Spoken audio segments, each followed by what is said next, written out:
ណាស់ហើយជាផុធុជនតែងតែមានការកើតការរលត់សុខនឹងទុក្ខសរសើរនឹងទាវាជាធម្មតាទៅហើយសម្រាប់ជីវិតសត្វលោកដូច្នេះ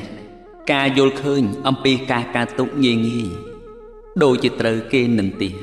គេជេរប្រមាថគេមាក់ងាយនៅទីទាល់ក្រនឹងភាពលំបាកនឹងមានបញ្ហាផ្សេងទៀតដែលធ្លាក់មកលើខ្លួនយើងក៏យើងត្រូវតែគិតថាណាស់ហើយជាផុធុជនតែងតែមានការកើតការរលត់សុខនឹងទុក្ខសរសើរនឹងទាវាជាធម្មតាទៅហើយសម្រាប់ជីវិតសត្វលោកដូច្នេះសេចក្តីទុក្ខនោះកាលណាបើយើងដឹងហើយ